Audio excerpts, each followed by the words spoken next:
ótimo, obrigado.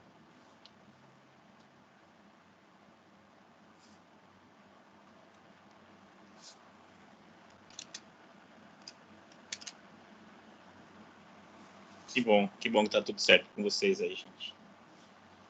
Então, vamos dar continuidade à questão do projeto de pesquisa, que eu vou falar um pouco mais sobre o tema e o problema da pesquisa, e vou passar um trabalho para vocês entregarem semana que vem. Eu acho que é semana que vem. Boa noite a todos, boa noite a todas. Nós estamos aqui nas etapas da pesquisa, item 5 do nosso conteúdo programático. Na aula da semana passada, começamos a ver essa questão de como se faz um projeto de pesquisa e damos continuidade a ele hoje nas próximas aulas. E no tempo reservado para atendimento, eu atendi 12 alunos, uma diminuição sensível, né? Boa parte já está encaminhada, mas ainda tem alguns de vocês que estão com problemas e alguns não me procuraram ainda. Imagino que já estejam bem encaminhados, né? Caso não estejam, procurem falar comigo aí no tempo respectivo, que eu vou deixar logo mais.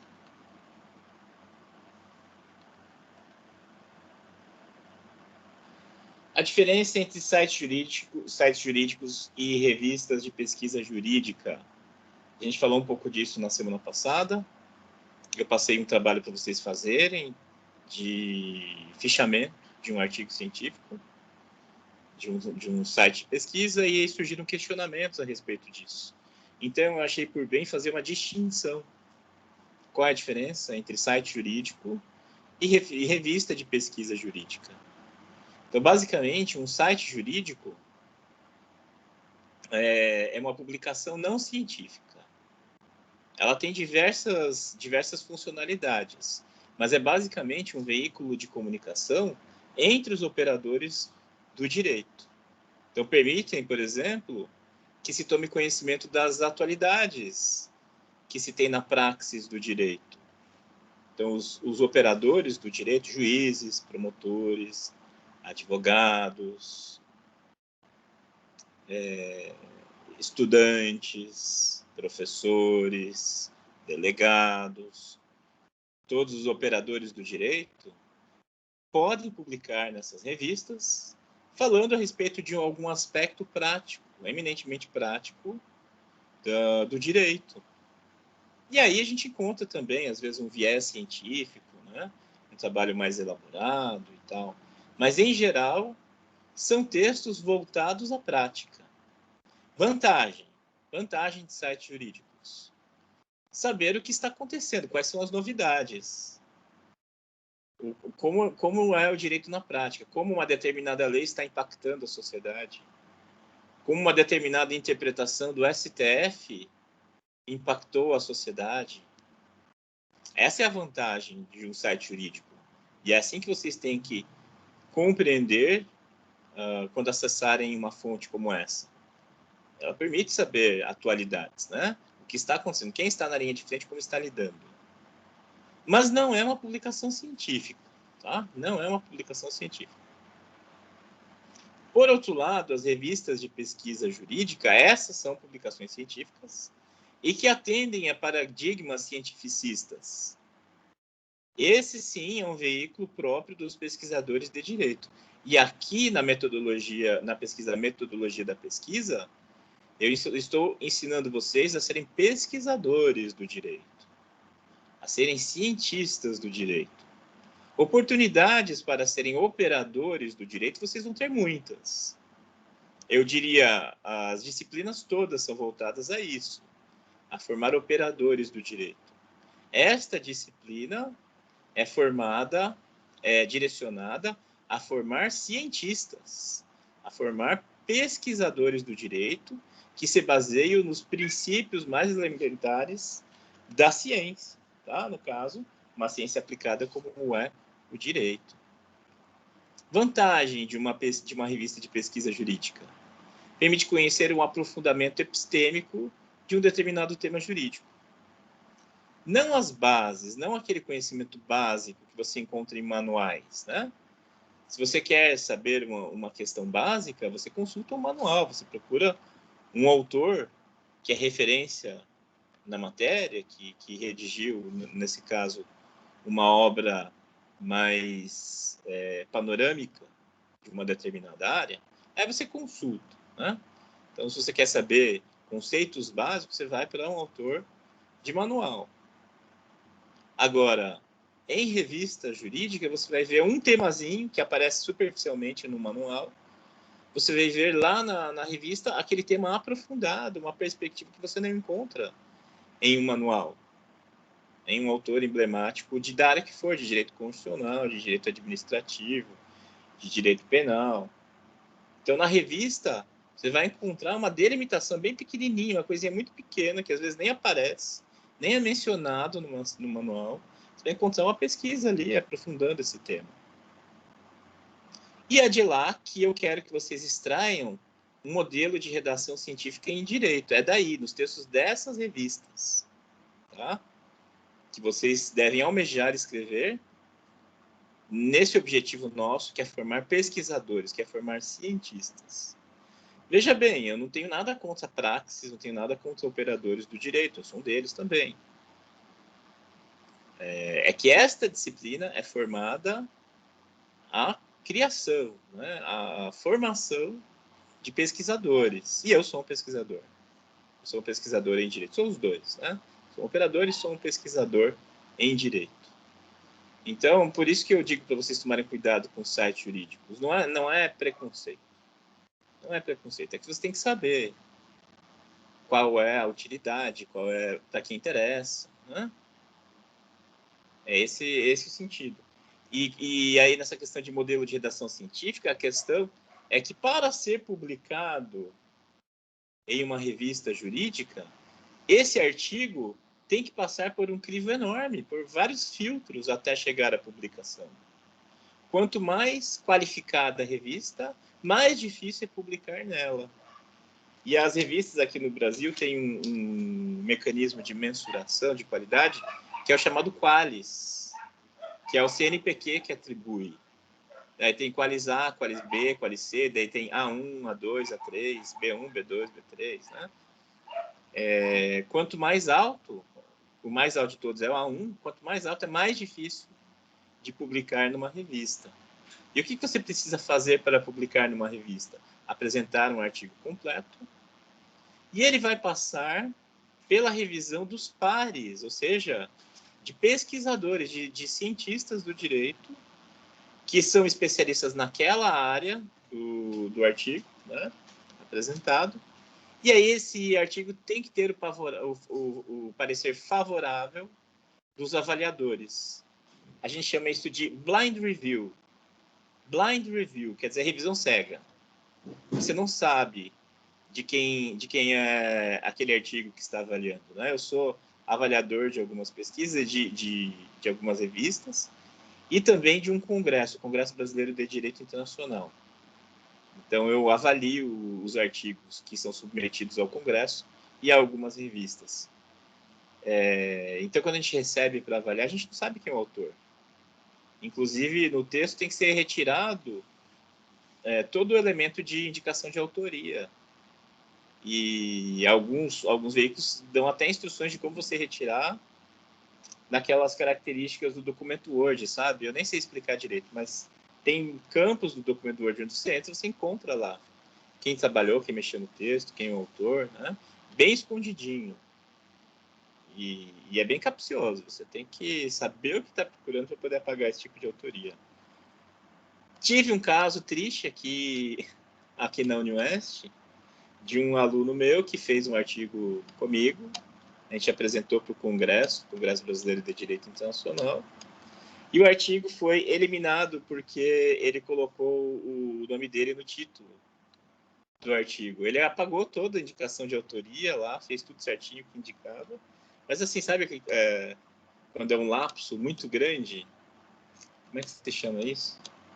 Eu esqueci agora, tem um nome isso. Mas, é um erro muito grande que você comete, você não sabe como você cometeu aquele erro. Lapsus... Me fugiu agora o nome. Foi um lapsus desse tipo, desse aluno. Ele fez o mais difícil, que é tirar lá toda a indicação de autoria, e ingenuamente colocou o nome dele no título do arquivo. E foi eliminado, sabe? E tinha pagado R$300 para participar do congresso. O artigo não foi aprovado por causa disso. Foi muito triste. Muito triste. Ingenuidade, sabe? Então, para publicar em uma revista, em anais de evento, tem esse crivo dos pares, né? O blind review. No caso do Congresso Brasileiro de Direito Internacional, é double blind review, 2 revisadores. No caso de revista, aí depende do quadro, depende das características da revista. Às vezes são 2, às vezes são 3 que revisam e tem que ter parecer favorável. Tá? E não pense que é uma mera formalidade. Os pareceres vêm com uma análise extensa. Né? Eu mesmo tomo muito cuidado para redigir os meus pareceres, tomo muito cuidado, faço 1 ou 2 laudas comentando. É muito sério isso. Tá?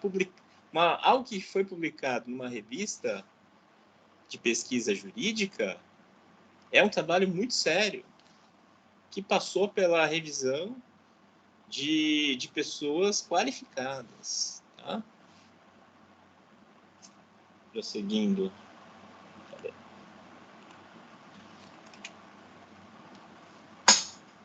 Vejam aí alguns exemplos de sites jurídicos.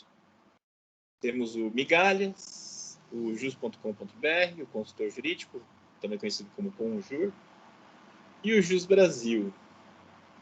O Migalhas, esse que está no alto, começou como um boletim que chegava por e-mail. Isso no começo dos anos 2000, né? Começou bem mambembe, bem capenga, depois eles foram adquirindo uma identidade gráfica, e aí se tornou um site bastante prestigioso hoje, né? O Migalhas. E tinha esse nome Migalhas porque eles mandavam um boletim com pequenas notícias do dia, resumos de notícias jurídicas do dia. Bem simples assim, né? Hoje é um grande site jurídico. Vejam lá uma notícia. Supremo Tribunal Federal com 12 ministros. Vejam só. O jus.com.br, vejamos aí algumas manchetes. A histórica decisão do STF sobre a imunidade das filantrópicas, da inconstitucionalidade dos acordos de credores para o pagamento de precatórios, perigos do autogolpe e da mobilização nacional, a pandemia e o efeito Thanos, estamos no caminho certo? Vejam que são temas bastante relevantes e são apresentações bastante interessantes. O problema é que não atende ao rigor e aos métodos científicos exigidos, né, pela produção científica. Ali embaixo, o Consultor Jurídico é outro site que começou no começo dos anos 2000, chamado Conjur. Algumas manchetes. STJ anuncia a suspensão de inquérito contra procuradores por ordem de Rosa Weber. Ministra do Supremo ordenou suspensão de julgamento colegiado pela primeira turma, atendendo a pedido da NPR em pedido de habeas corpus. Palavras ao vento. STF para inquérito de Steinbrück baseado na delação de Palocci. Prisão em flagrante. Por ser crime permanente, tráfico autoriza invadir casa, diz TJ São Paulo. Vejam que interessante, uma nova interpretação do TJ de São Paulo sobre o que é crime permanente. Então, nesse caso, haveria autorização para entrar em casa. A Constituição não permite violação do domicílio. Né? E no caso, prisão permanente seria uma escusa.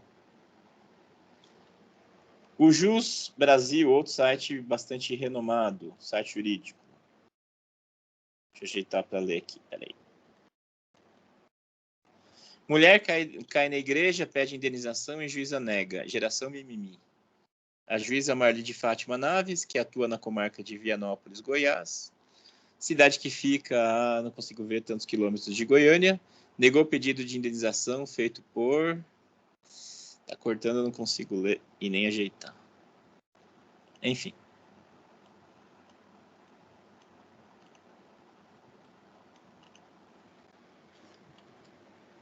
Então é isso. Vejam que há uma linguagem, há um padrão bem claro do que é um site jurídico, tem propaganda, há uma identidade visual marcante. bastantes cores, layout, né? Um layout arrojado. Então, tudo isso caracteriza o site jurídico. Uma revista de pesquisa jurídica.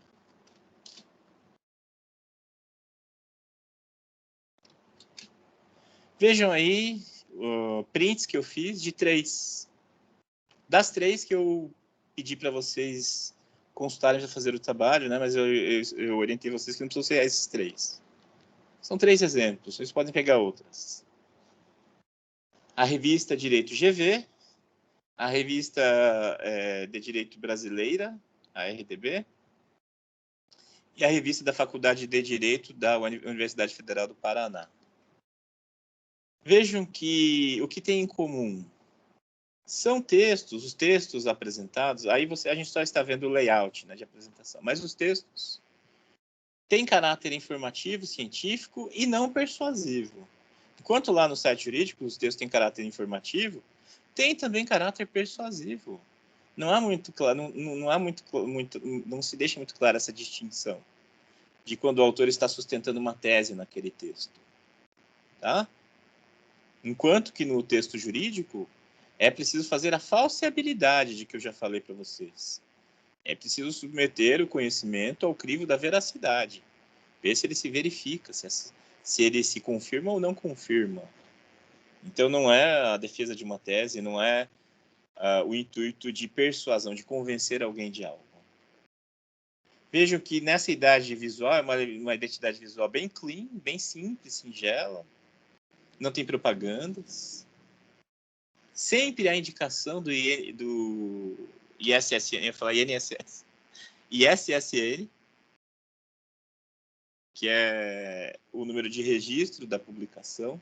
Ali na revista da AGV, onde está? Aqui, ó, logo no começo, lá em cima. Na revista, na RDB, está aqui, ó, o ISSN eletrônico e o ISSN impressos. E da UFPR já consta ali a Qualiza 2, que é bem prestigioso, e ali o ISSN da revista. São dados importantes para o pesquisador. Ao informe sobre repositório e qualificação, ao Qualiza 2 ali, e o que mais tiver. Deixa eu ver o que fala ali da revista da GV. Olha aqui, ó, disponíveis no Cielo e no repositório FGV de periódicos e revistas. Então, essas informações geralmente estão bem claras. Links para as edições. Aqui eu não peguei direito o recorte, mas outros vocês encontram links para acessar as edições. E sem layout apelativo, um layout clean, né? Um layout bem singelo, bem simples. Vendo mais um pouco dessas revistas, vamos ver aí o índice de artigos desse número, mais recente número de 37 da revista de Direito da FGV. Vejam alguns títulos de artigos científicos ali publicados. Questões de raça na luta contra a violência de gênero. Processos de subalternização em torno da Lei Maria da Penha. Desde que começa a ação da justiça, cessa a ação da polícia. As reformas da justiça criminal no Brasil do século XIX. Imputación penal por el ámbito de organización de terceros, el caso chileno de la responsabilidad penal de las personas jurídicas. Vejam que algumas revistas aceitam artigos escritos em outras línguas. Impacto socioeconômico da resolução extrajudicial de conflitos, o caso de estudo português. Vejam aí que são autores de Portugal, e por isso tem essa diferença de acentuação, né? Dogmática jurídica encarnada, a disputa interpretativa em torno das medidas protetivas de urgência e suas consequências para a vida das mulheres. A combinação de negócios entre cidades sob controle comum. Um estudo dos USGAP e dos UKGAP e seus efeitos no ambiente societário e tributário brasileiro. Esse daqui eu fiquei surpreso quando eu vi semana passada para fazer o recorte. Institutional Multiplicity and the Fight Against Corruption, a Research Agenda for the Brazilian Accountability Network. Mariana Mota Prado era minha colega de faculdade. Veja só, hoje ela é professora na Universidade de Toronto, no Canadá. E daí eu peguei esse último número da EGV e encontrei esse artigo dela, achei bem curioso. E o último, a reiteração de atos infracionais no Brasil, o caso de Minas Gerais. Vejam aí que há estudos de caso, né? Estudos de caso são sempre interessantes. A RDB, vejam aí, dossiê de direitos, depois tem a parte geral, depois tem uma parte de resenhas. Então, as revistas costumam ter sessões. Então, está ali, os corpos que não importam. O uso do direito na normalização biopolítica do gênero a partir de uma perspectiva Foucaultiana. E aí, se você quer acessar, você acessa o PDF ali, você clica no PDF, vai abrir em PDF a revista. Você pode baixar, né? Quando a gente pensa assim, a revista pensa que vem, como sabe, a Veja, vem tudo íntegro, tudo num arquivo só, mas não. Os artigos são todos separados, cada um com seu PDF. Algumas nem impressas mais são, antigamente eram sempre impressas, né? E algumas foram migrando para a forma digital. Hoje, muitas revistas nascem já no meio digital e nem têm pretensão de serem impressas. No meu programa de doutorado, a revista era tradicionalmente impressa, aí ela passou a ter as duas versões, impressa e digital, e há uns 5 anos ela passou só para a versão digital. E bem quando eu publiquei um artigo lá, ela passou para a versão digital, né? E eu não pude ter o meu artigo impresso, que era algo que eu almejava. Mas, enfim, o bom é que publiquei e está no Lattes. Ação direta de inconstitucionalidade 4275, uma análise sob a ótica do ativismo judicial e das questões de gênero. Constitucionalismo latino-americano e reconhecimento de direitos LGBTI. Olha aí, nós estudamos constitucionalismo, falamos um pouco de constitucionalismo latino-americano na disciplina de Direito Constitucional. Veja um artigo que trata disso e trata de um tema especificamente. Nesse caso, provavelmente é um estudo de direito comparado, ou seja, analisando como são diferentes legislações de países da América Latina sobre o tema dos direitos LGBTI. E na parte geral ali, tem mais artigos, eu só dei um print assim, do que estava acessível. O acolhimento de refugiados sírios e o discurso adotado internacionalmente. Uma análise comparativa entre o Brasil e a França. Olha que interessante, outro estudo de direito comparado. Então, quando você vai baixar o PDF, mostra a página ali, 66 e 83, você baixa só o artigo, né? Alguns nem tem como você baixar a revista inteira. Você baixa só artigo por artigo.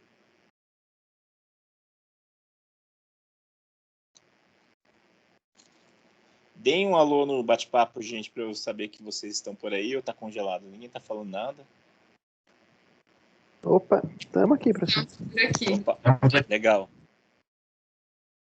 Joia. Valeu, gente. Eu me preocupo quando vocês ficam muito quietos. Não sei se vocês estão dormindo, não sei se vocês estão aproveitando a aula. Enfim.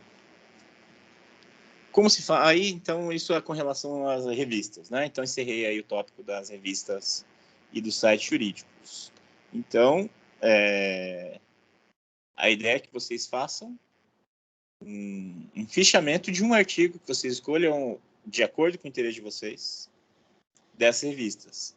E a ideia é que vocês escolham um artigo que tenha a ver com o tema que vocês almejam, né? Se você ainda não tem ideia, não sabe muito bem o tema, veja por aí. Né? Veja um artigo que trata de algo que mais ou menos lhe interessa, faça o fichamento. Quem sabe ali você não encontra o seu filão, alguma abordagem que poderia ter tido naquele artigo e não teve, né? Por que não? Então é isso. Então é para pesquisar em site jurídico ou revista de pesquisa jurídica? Revista.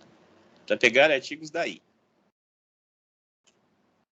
Voltando ao tema, como se faz um projeto de pesquisa. Eu mostrei para vocês os elementos, né, que compõem o projeto de pesquisa. Tem que ter uma capa, tem os elementos pré-textuais, que no caso obrigatório é o sumário, os demais são facultativos, né, lista de ilustrações, lista de siglas e abreviaturas. E aí os elementos textuais, a gente vai falar um pouco de cada um deles. Mas na semana passada nós falamos dos 3 primeiros. Tema, problema e hipótese. Lembrando que essa configuração aí é dada pela ABNT, a Associação Brasileira de Normas Técnicas, em uma de suas normas, que diz que o projeto de pesquisa tem que ter esse formato, tá? Nós estamos seguindo a BNT. Na UniOeste, o professor Sérgio me esclareceu que não há um modelo, né? Porque quando as instituições têm um modelo próprio e regras próprias, valem as regras da instituição, tá? Mas no caso, como na UniOeste nós não temos nem regras, nem um modelo próprio da instituição, vamos seguir as regras da BNT, né? Aí as regras se aplicam subsidiariamente. E as regras aí são as que eu estou mostrando para vocês. Como elementos externos, na capa tem que ter o nome da entidade, ou seja, Universidade Estadual do Oeste do Paraná, UniOeste, o seu nome, o título e subtítulo, e embaixo cidade e o ano de depósito, né? Cidade do local da instituição, no caso, Foz do Iguaçu, não Cascavel. Ah, mas a reitoria é em Cascavel, sim, mas o curso de Direito é em Foz. Então, Foz do Iguaçu, 2021. Aí os elementos pré-textuais, folha de rosto e sumário, que são os obrigatórios. Os elementos textuais obrigatórios, tema, problema, hipóteses, objetivo, o geral e os objetivos específicos. Justificativa, referencial teórico, que é a revisão bibliográfica. Metodologia, propósito sumário e cronograma. E os elementos pós-textuais, as referências bibliográficas e, eventualmente, apêndice e anexos. Por exemplo, você está tratando de um projeto de lei que é super difícil de achar. Você coloca lá no anexo, né? Às vezes você teve que lidar com dados, tem que fazer gráficos, que não convinha colocar no corpo do texto. Você coloca como apêndice. Muito bem, e na aula da semana passada a gente falou sobre tema, problema e hipótese. E eu trouxe mais subsídios para a gente falar disso. Porque o trabalho que eu vou dar para vocês é para vocês já definirem o título da pesquisa, o tema da pesquisa e o problema da pesquisa. Tá? Depois eu falo do trabalho. Eu vou falar um pouquinho mais de tema e problema, usando como referência aquela obra. Deixa eu pegar aqui, porque eu esqueci de colocar a referência dela lá. Aquele manual de pesquisa jurídica da Denise Pires Fincato e do Sérgio Augusto da Costa Gillet, que está no material que eu coloquei em PDF para vocês, está na nossa bibliografia, né? Então, sobre o tema, os autores falam o seguinte: a escolha do tema é crucial a estruturação do projeto, bom desenvolvimento da pesquisa e elaboração da monografia. Mas apenas elegê-lo não é o suficiente. É preciso definir as exatas nuances que serão objeto da pesquisa. Definir que a pesquisa será sobre recursos continua lançando o estudante em um desafio insuperável, uma vez que não lhe limita a atuação investigativa. Ainda é necessário apontar a relevância do tema escolhido, Ainda não é necessário apontar a relevância do tema escolhido, tampouco fazer explanações teóricas. Isso vai ficar para justificativa, tá? Aqui você não tem que ficar justificando o tema, não. Tem que apenas mostrar o tema. Então, haverá espaço próprio para isso no projeto da pesquisa, que é lá na justificativa. Limitar-se, ser objetivo, eis o desafio. Se o tema é recursos, recursos jurídicos, recursos a um tribunal, dar apenas esta informação. Aí vem a delimitação do tema. A delimitação. Delimitar o tema é questão de segurança científica. Pesquisar sobre recursos com o fito monográfico é inviável nos prazos e limites acadêmicos, eis que muito amplo. A coleta de materiais será catastrófica, a banca imprevisível e o resultado, este sim, previsível, frustração, fracasso. Para delimitar um tema, podem-se imaginar alguns questionamentos básicos, tais como: em que época? Em que país? Entre outros. Assim, poderíamos ter o sistema recursal brasileiro após a Constituição Federal de 88, como algo mais limitado que recursos. Vejam só, recursos pode ser qualquer coisa, qualquer lugar e tempo, né? Aí se você fala que é o sistema recursal brasileiro, após a Constituição de 88, você já sabe o tempo e o lugar. É no Brasil, depois de 88. Mas ainda é extenso demais para uma monografia, mesmo que doutoral, quanto mais nos padrões atuais, que pedem mais objetividade e simplicidade na escrita acadêmico-jurídica. No tema recursos, pode-se restringir a investigação a um recurso em específico. Daí a um de seus efeitos ou requisitos. Então, pode-se observar sua aplicação em um tipo de ação, na execução, nas cautelares, nas ações de investigação de paternidade, etc. E, por fim, como se comporta um determinado tribunal com relação a esta tríade. Por exemplo, poder-se-ia ter como delimitação tema recursos algo como efeito suspensivo do agravo de instrumento nas concessões de liminares em ações de alimentos provisionais. Artigo 852 do CPC. Análise da jurisprudência do TJRS, do Tribunal de Justiça do Rio Grande do Sul. Vejam a delimitação aí, né? Em vez de falar de recursos, escolheu um recurso específico, que é o agravo de instrumento. Agravo de instrumento, que é um tipo de recurso. E daí pega um aspecto dele, que seria o efeito suspensivo. Quando o agravo de instrumento é interposto, ele suspende os efeitos do seu objeto. E analisa isso à luz da jurisprudência do Tribunal de Justiça do Rio Grande do Sul. Isso é bem específico. Se não tivesse essa delimitação, poderia ser decisões dos tribunais de justiça de todo o país, né? Ou até do STJ.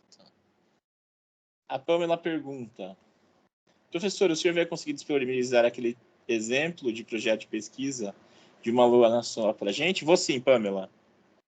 Eu tinha esquecido, mas eu posto isso hoje para vocês ainda. Vou conseguir sim, fica tranquilo. Assim, se na coleta de materiais localizar-se algo sobre o recurso de apelação, poderá ser descartado de pronto. A apelação não te interessa, né? Você está preocupado ou preocupada com o agravo de instrumento, né? O agravo de instrumento. Então, a apelação não interessa, nenhum outro tipo de recurso. Se a banca avaliadora perguntar sobre a posição do Tribunal de Justiça de São Paulo, poder-se-á preliminarmente a resposta alegar que a indagação não pertence à delimitação temática proposta no trabalho científico. Vejam só. Parece uma pergunta de pegadinha, né? Mas e o que o Tribunal de Justiça de São Paulo fala a respeito? Fala, olha, isso não está dentro da delimitação. Claro que quem está pensando isso vai saber, né? Vai ter uma ideia, principalmente se for um posicionamento mais polêmico, enfim, vai saber. Mas você não precisa cair nessa armadilha. Vejam só, se você fez a delimitação correta. A delimitação temática deve ainda... Só um pouquinho, gente. Deixa eu anotar aqui que eu vou colocar para vocês o material da minha orientando, senão eu vou esquecer de novo. Deixa eu anotar aqui.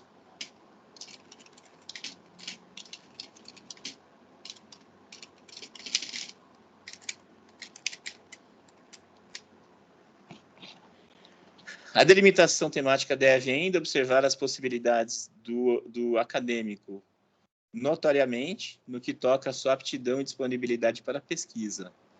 Humberto Eco, que é um escritor... eu estou com um livro dele aqui, ó. O Nome da Rosa.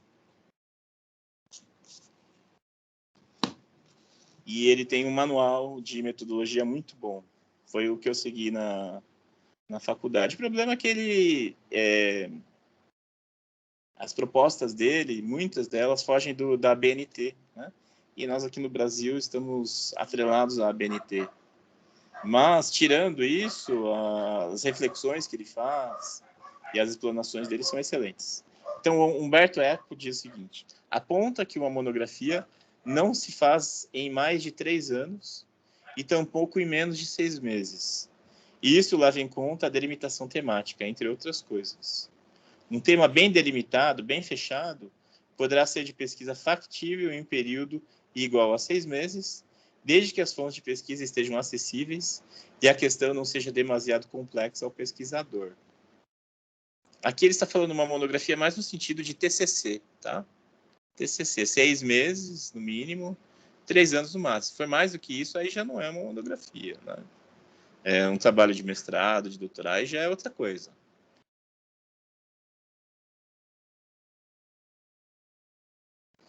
Voltando à viagem, ou seja, à pesquisa, ao procurar uma agência de turismo em busca de propostas, é necessário já ter delimitadas preferências e possibilidades. Assim, se não há tempo para longas ausências, uma viagem de 7 dias poderá ser interessante. Se não há dinheiro para uma viagem ao estrangeiro, o Nordeste brasileiro, a Serra Gaúcha, podem ser boas alternativas. Se o viajante é alérgico ao frio, clima quente é a opção. Se o pesquisador não tem tempo disponível para grandes elucubrações, um tema mais prático pode ser a alternativa. Se não domina um determinado idioma estrangeiro, será necessário escapar de análises comparativas ou pesquisas sobre autores que tornem obrigatório transitar por este idioma, e assim pode-se ir determinando o perfil de pesquisa que seja o que se pode fazer, que se deseja e que se pode fazer. Imagine o seguinte, estudo comparativo sobre o sistema prisional brasileiro e o sistema prisional chinês. Se você não fala mandarim, e aí? Né? E aí? Como é que faz um trabalho desse? No mínimo, tem que saber mandarim para fazer um trabalho desse, né? Senão não tem a menor possibilidade de fazer um trabalho desse. Então, vejam que a gente consegue delimitar um trabalho de acordo com as nossas aptidões, as nossas qualidades, né? Aqui eu grifei. A explicitação da delimitação temática, normalmente, fica muito próxima ao futuro título da monografia. Você está com dificuldade de fazer o título? Encontre o título na delimitação. Veja o que você conseguiu delimitar e dali você vai extrair o título. No projeto, deve-se escrever exatamente a delimitação temática, ou seja, um exemplo, do efeito suspensivo ao agravo de instrumento nas concessões de liminares em ações de alimentos. Análise da jurisprudência do TJRS. Eu não gosto desse TJRS no título aí, tá? Eu não concordo muito com os autores. Tem que ser por extenso. Tribunal de Justiça do Rio Grande do Sul. Mas vai ficar enorme. Sim, faz parte. Tá? Esse TJRS, acho que eles comeram bola. A esta altura do projeto, ainda não se deve justificar escolhas de delimitação temática. Isso, né, a justificativa, por que é importante o tema? Porque convém estudar esse tema em pleno século XXI, né, estudar trabalho escravo, faz sentido estudar isso? Aí você vai explicar. Assim, porque existem situações análogas à escravidão ainda hoje, o Ministério, não tem mais Ministério do Trabalho, né? Mas o antigo Ministério do Trabalho, hoje convertido em secretaria, perdeu o status de ministério que tinha desde Getúlio Vargas, no atual governo. A atual Secretaria do Trabalho tem multado ainda donos de fazenda, onde há trabalhadores flagrados em situação análoga à escravidão. Essa é a justificativa. Né? Por que falar de escravidão em pleno século XXI? Porque ainda acontece. É chamado de situação análoga à escravidão, mas ainda está aí, produz efeitos. É um fenômeno social com reflexos jurídicos na sociedade. A Aline pergunta, professor, peraí. E quando o tema escolhido é muito específico e não se encontram informações dentro desse parâmetro delimitado, o que você recomenda? Aí a gente entra em outro aspecto, né, Aline, que a gente já tinha comentado. As fontes devem ser acessíveis. Não convém pegar um tema que não tem fonte, não tem onde pesquisar. É possível trabalhar um tema assim? Claro que é, dá sim. Mas é um tema muito mais difícil. Para quem está começando, mais ainda, né? Para quem é macaco velho, tal, tem uma dificuldade, mas é possível encará-la. Então, eu diria para tomar cuidado. Então, se você delimita demais e não tem onde pesquisar, aí fica realmente difícil de fazer, o Aline. Tem que delimitar de uma maneira que seja factível, né? Averiguar quais são aspectos na jurisprudência, na legislação, se há algum projeto de lei tramitando no Congresso Nacional sobre esse tema, nas outras fontes, né, se há costumes, como é a praxis desse tema na sociedade, quais são os costumes relacionados a ele, há princípios gerais do direito aplicáveis a esse tema. Então você se segura nas fontes do direito, você vai procurando as fontes para ver onde pode sustentar a sua pesquisa. Agora, se realmente não tem onde, Eu diria que é muito difícil fazer esse tema, viu, Ali? Se quiser falar em caso comigo depois, me chama aí no bate-papo que a gente vê, tá?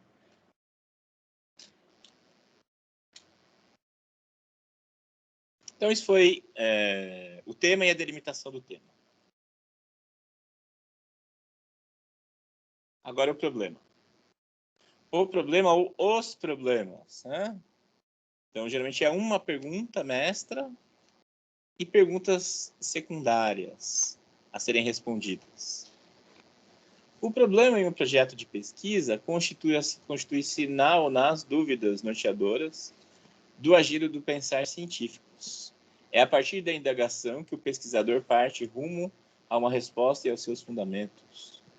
Não há projeto de pesquisa sem problema, que só será científico se dele decorrerem hipóteses e se disto puderem ser deduzidas, observadas e manipuladas as variáveis.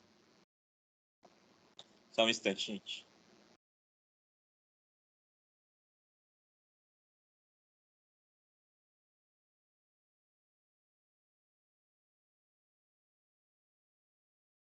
O problema procura traduzir uma dificuldade, uma necessidade de maior explicação, um mal-estar com relação a determinado tema ou fenômeno que justifique a atuação de um pesquisador em prol de respostas robustas, fundamentadas, resolutoras, ou seja, que resolvem um problema.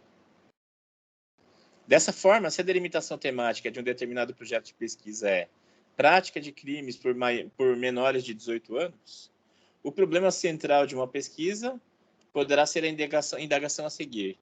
A antecipação da maioridade penal é alternativa à resolução da criminalidade juvenil? Esse é um tema de criminologia, né? Eu sei que tem alguns de vocês que estão interessados em criminologia, vejam um possível tema na área de criminologia. Existe uma tendência muito forte no meio acadêmico pela redação dos problemas em formato de indagação e de maneira muito sintética, que ainda convive, portanto, com o formato tradicional, que consiste em redigir grandes textos com a exploração do problema, afirmando-os existentes. Obrigado. Então, às vezes, existe essa tendência de uma indagação muito curta, né? A sua indagação, a sua pergunta pode desenvolver bem o que se pretende analisar, né? Pode ser extensa. Ainda existem duas fortes práticas quanto à maneira de se proverem os problemas em um projeto de pesquisa, conforme a concepção que se tenha de problemas científicos. A primeira delas compreende que problema científico é apenas o problema cerne da pesquisa, ou seja, no exemplo supra, buscar a resposta sobre a eficácia da antecipação da maioridade penal para a diminuição da criminalidade juvenil. Daí decorreriam as correspondentes hipóteses e as respectivas variáveis. Por esse sistema de elaboração de projetos de pesquisa, tem-se certa simplificação na feitura do projeto e alguns problemas no momento de visualizar os capítulos da futura monografia. Problemas esses que se multiplicam no momento de iniciar sua redação. Então, se você resume o seu problema a uma pergunta, você consegue direcionar, mas você não consegue subdividir, né? Então, o ideal é você dividir em pequenos questionamentos que vão se transformar em capítulos. Esse é o ideal, que é o que falo agora. A outra compreende que o problema científico poderá ser composto, multifacetado, e estará seguindo uma escala lógica e crescente de complexidade. É o que o Descartes, né, a gente chama em português de Descartes, filósofo francês, empirista, defendia como método. Você pega um problema e o divide nas menores partes, em quantas partes for possível. E aí você trata daquele problema sob diferentes viés, uma perspectiva multifacetada. Esse é o método cartesiano original. Vai-se das questões menos complexas às questões mais complexas de um determinado fenômeno. Esse é o método. Assim, no mesmo exemplo, seria necessário partir de problemas básicos, como: o que é a maioridade? O que se traduz por maioridade penal? Em que implica a minoridade penal? O que implica a minoridade penal? Menores cometem crimes no sentido legal? Indo até o foco da questão, ou seja, em que a redução da maioridade auxiliaria no enfrentamento da criminalidade juvenil? Então, você faz pequenas questões, né, do menor para o maior, do mais simples ao mais complexo, e vai indo até chegar à questão cerne. Com isso, demora-se um pouco mais na elaboração do projeto de pesquisa, mas tem-se compensação de enxergar, desde logo, os futuros capítulos da monografia e seus respectivos tópicos. Conforme eu preparo a aula para vocês, turma, eu vou me deparando com problemas bem práticos que eu já enfrentei e que eu estou enfrentando agora, com relação ao projeto, à elaboração de um projeto. Eita, não está mudando a página para vocês. Deixa eu sair e entrar de novo.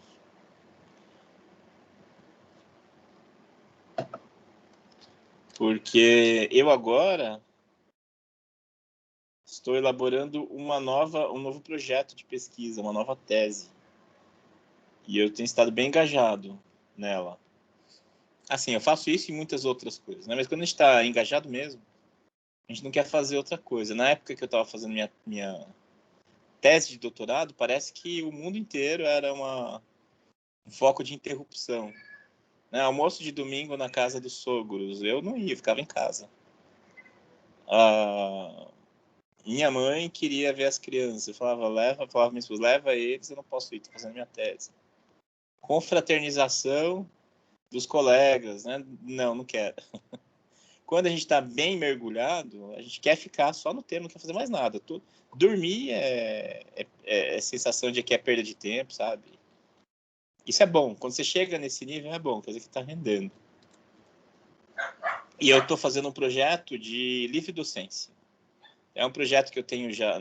A ideia de fazer livre docência, eu já venho... como é que fala? Enfim, eu almejo isso desde que eu terminei o doutorado, né? Eu pretendo fazer ainda o pós-doutorado. Pretendo fazer o pós-doutorado no exterior. Mas eu pretendo fazer antes... Eu pensava em fazer depois, né? Mas agora eu pretendo fazer antes a livre docência, que é uma etapa pós-doutoral, que não é obrigatória no Brasil. Ela é validada só no estado de São Paulo hoje em dia, vejam só. Então, no Brasil, formalmente, o doutorado é o topo, né? O topo da carreira acadêmica. No estado de São Paulo, depois do doutorado, ainda tem a livre docência. Embora eu não esteja no estado de São Paulo e tudo mais, os meus mestres, as minhas referências acadêmicas, né? A minha formação vem toda de São Paulo. Então, eu sempre mantive esse sonho de fazer livre docência. Eu estava esperando encontrar o tema, e eu acho que eu encontrei.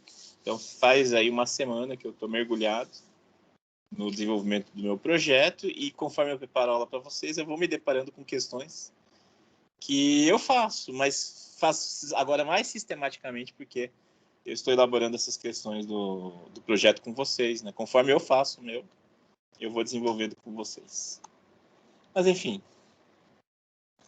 Para este segundo sistema de problematização, de fato se poderia sugerir a compartimentação dos tópicos indagativos em eixos que se convencionarão chamar epistemológicos, descritivos e analíticos.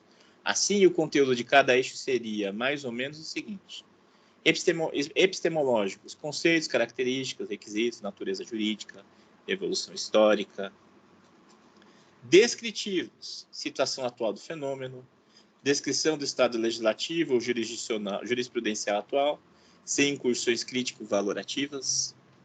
Analíticos, onde, através de incursões filosófico-axiológicas, de mecanismos de direito comparado, de análise de casos concretos, de varreduras jurisprudenciais e outras ferramentas, lograr-se-ia obter a análise do fenômeno a partir do prisma desejado. Vejam só uma das questões que me orientaram, né, a mim mesmo, na elaboração do meu projeto. Esse tipo de estruturação. Eu estava tendo um pouco de dificuldade. Aí, quando eu li isso aqui, me caiu a ficha. Vou organizar dessa maneira que facilita, né, na hora de organizar o sumário. É um bom exercício pensar que cada eixo corresponderá futuramente a um dos capítulos da futura monografia. uma vez que atualmente se fala em monografias com 3 capítulos como monografias padrão, admitindo-se números não muito maiores para monografias de maior envergadura científica, como dissertações de mestrado e teses doutorais. Olha só que sugestão bacana aí. 3 capítulos. Né? 3 capítulos é o ideal.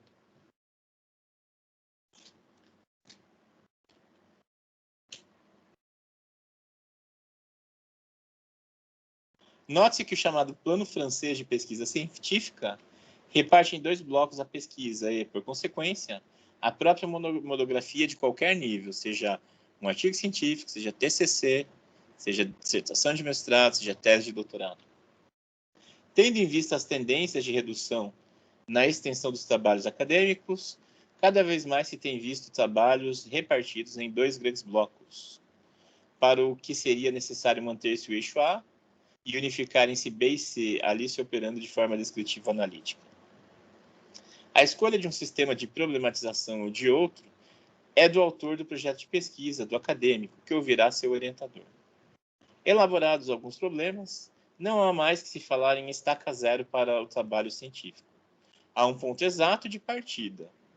No primeiro sistema, em verdade, o ponto de chegada. No segundo sistema, pontos de arrancada para cada item, o futuro capítulo e seus respectivos pontos de chegada. Na introdução e na conclusão da futura monografia, deve-se fazer referência ao problema, ou aos problemas, como se verá no item próprio. Muito bem. Então, no projeto de pesquisa, a gente está lidando aí com um problema, e isso vai transparecer na introdução. Né? Muita gente pensa assim, eu fiz o projeto, agora na hora de escrever o artigo eu vou ter que cortar um monte de coisa. Você reaproveita, tá? Que aqui a gente está vendo como problema que vocês vão redigir, isso vocês vão reaproveitar na futura introdução do seu artigo científico. Aqui é de maneira sistemática, vocês saberem que estão desenvolvendo o problema. Depois, na introdução, vocês já vão ter isso claro e é só transparecer lá. A Daniele, professor, o que é livre docência? Como que funciona? Livre docência é um status pós-doutoral, é uma titulação pós-doutoral, que antigamente, pela legislação do Brasil, né, era um estágio acima do doutorado. Daí as universidades, começou pelas universidades federais, elas eliminaram a necessidade de livre docência, porque eliminaram a figura do professor titular. Antigamente havia a figura do professor titular, que havia o corpo de professores de um determinado curso e havia professores titulares para determinadas cadeiras, né? Então, na cadeira de processo, tem lá vários professores e um deles é o professor titular. Na cadeira de direito penal, tem lá meia dúzia de professores e um deles é o professor titular. Então, para ser professor titular, era necessário ter livre docência. Aí as universidades federais eliminaram essa distinção, eliminaram a figura do professor, do titular, né? E aí a necessidade de livre docência se perdeu, não é mais necessário. Então, isso se espraiou para as universidades estaduais e instituições privadas, e hoje em dia, então, praticamente não se exige livre docência. É uma etapa pós-doutoral que é praticamente sem repercussões, né? De tal forma que hoje o topo da carreira acadêmica é o título de doutorado. As universidades estaduais paulistas, a USP, a Unicamp e a Unesp, mantiveram essa estrutura. Ainda tem professores titulares, e para ser professor titular nessas universidades é preciso ter livre docência. Então, são poucos que fazem livre docência hoje no país, né? Porque não tem nem um aumento salarial. Não chega a ser acelerador de carreira hoje, né? Os critérios hoje são outros, fora das universidades paulistas. Então, enfim, tem uma utilidade, né, prática? Depende do que você almeja com isso. Depende. Eu tenho pretensões acadêmicas, né? Então eu vou fazer, e eu já encontrei um tema, creio eu, né? Ainda estou desenvolvendo. Mas o bom é que cada vez, quanto mais eu mexo nele, mais eu encontro coisa. Então, eu acho que achei meu tema, mas ainda tem que lidar um pouco mais com ele. Vamos ver. É a minha pretensão. Vamos ver se eu for fazer mesmo a livre docência, mas está nos meus planos.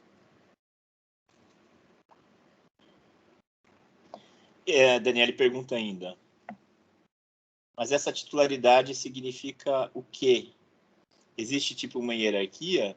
No caso, nessa Universidade de São Paulo, é isso mesmo. Existe hierarquia. Existe uma hierarquia entre os professores e o professor titular. Ele tem precedência dentro do departamento respectivo, né? Então, às vezes são mais de um, às vezes são 2 professores titulares. Tudo depende aí do regramento de cada instituição. E são instituições com corpos de professores grandes, né? Imagina. Ter uma cadeira com meia dúzia, às vezes uma dúzia de professores, é bastante coisa. Bastante coisa. E, como eu disse, isso é o caso das universidades estaduais paulistas. A USP, a Unicamp e a Unesp. Ok, Daniele?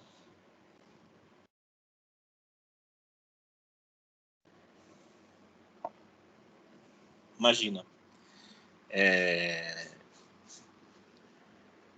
Eu lembro, na minha época de faculdade, que a gente, às vezes, matava a aula para ir assistir a defesa de tese de livre docência.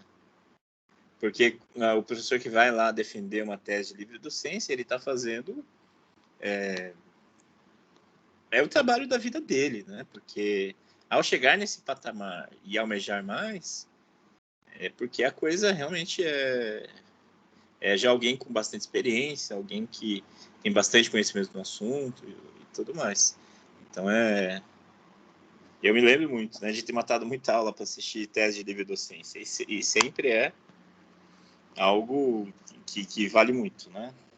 É uma experiência que eu tenho assim, guardada de ter assistido essas defesas na minha época de faculdade. Muito bem,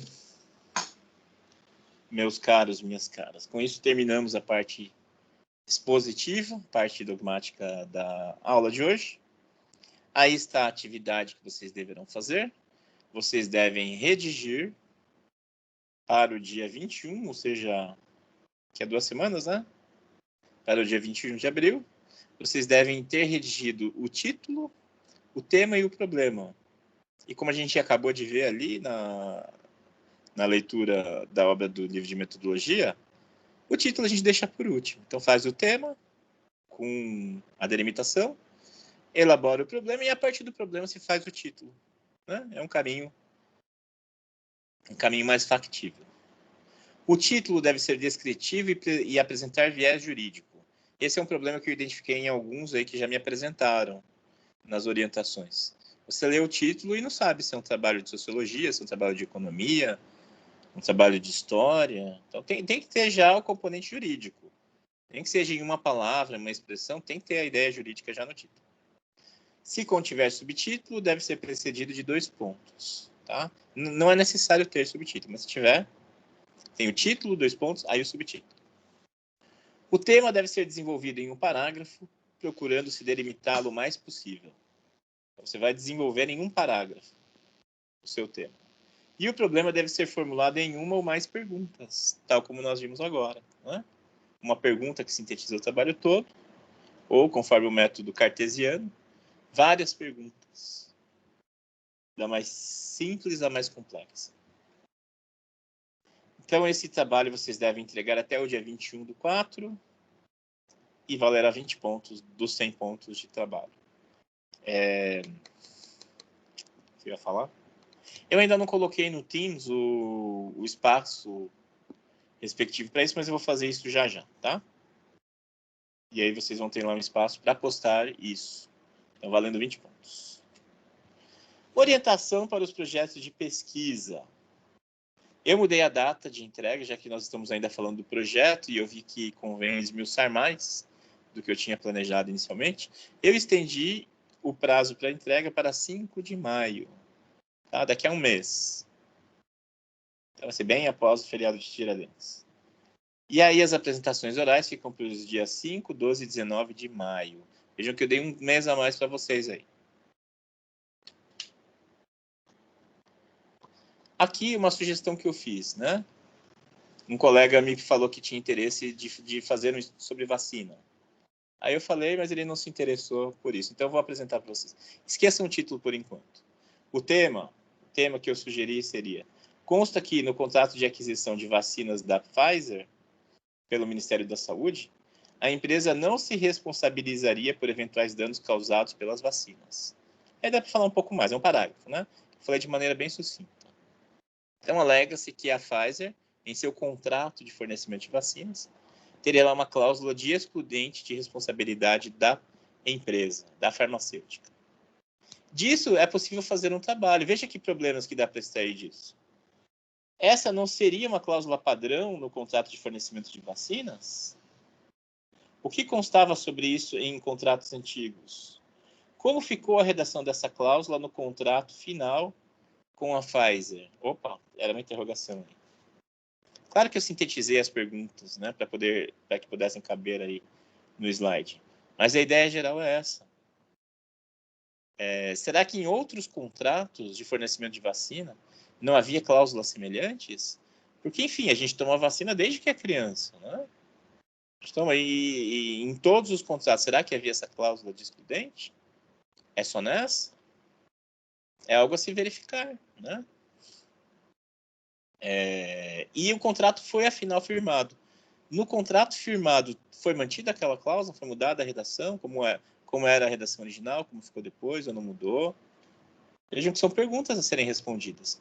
E aí o título, a partir dessa delimitação, poderia ser: responsabilização do fornecedor de vacinas em face de eventual dano causado a vacinados.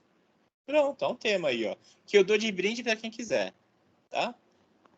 Se eu elucubrei, mas o destinatário não gostou da minha proposta, então dou para quem quiser. Quem quiser tratar sobre isso aí, ó, tá aí, ó, de mãos beijadas. E agora, aquele momento de atendimento. Deixa eu ver se alguém fez mais alguma pergunta. Não, né?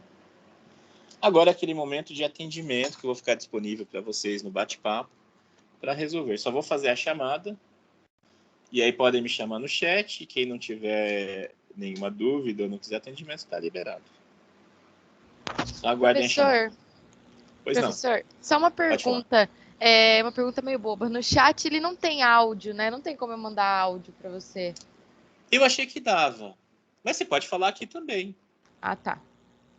Se você quiser falar comigo, a gente fala aqui. Eu me expresso melhor falando do que escrevendo, assim, né? Quando eu vou falar da pesquisa. Mas então, beleza. Tudo bem. Se não for possível, eu não tenho certeza. Eu achei que podia, mas não tenho certeza.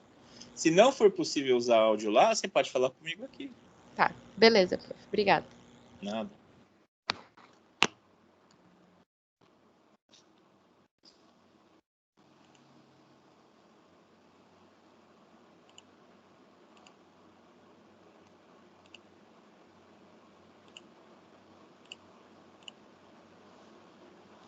Abraão.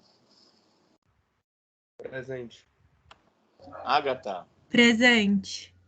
Alessandra. Presente. Aline. Presente. Amanda. Presente. Ana Beatriz. Presente. Ana Carolina. Presente. Ana Cristina. Presente. Ana Terra. Presente. Beatriz. Beatriz não. Bianca. Presente e a Beatriz também, prof. Ok. Obrigado. Bruna. Presente. Camila. Carlos. Presente, professor. Opa, ok, Camila. Carlos. Daniele. Presente. Henrique. Presente. Eric. Presente. Felipe. Presente. Gabriel Delgado. Presente. Gabriel Furlan. Presente. João. João. Calil. Presente. Letícia.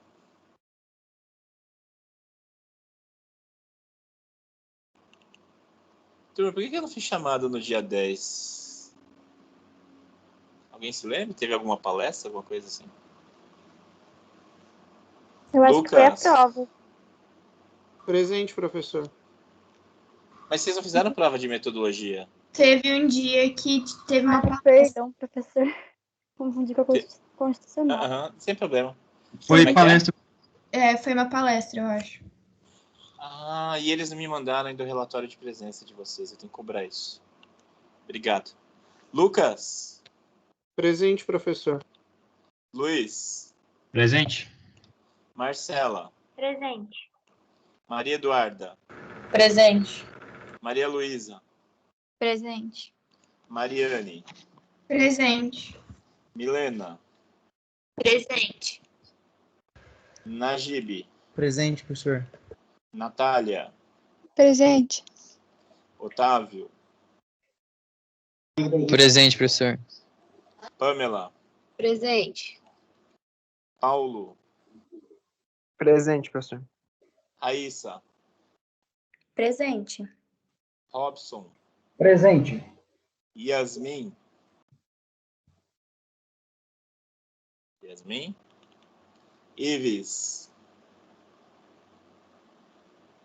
Ives. Eu tô presente, prof. Yasmin. Deu um Ok. delay aqui, deu uma demora. Sem problema. O João está, o Ives também.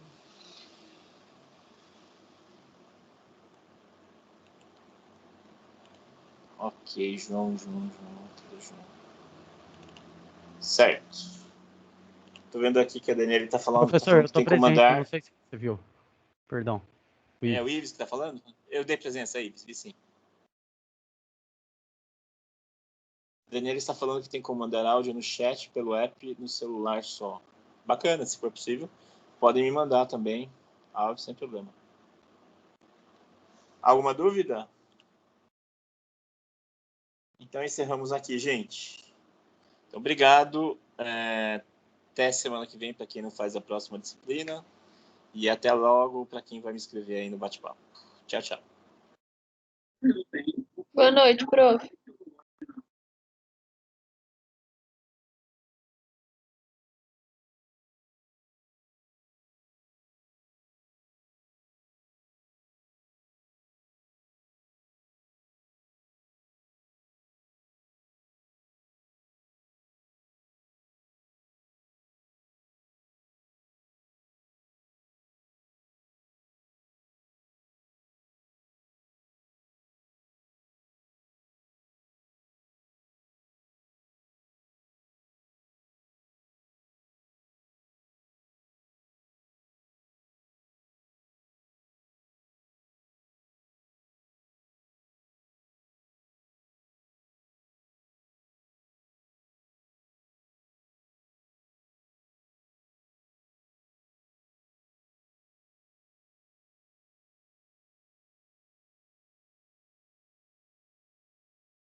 Professor, o senhor tá aí?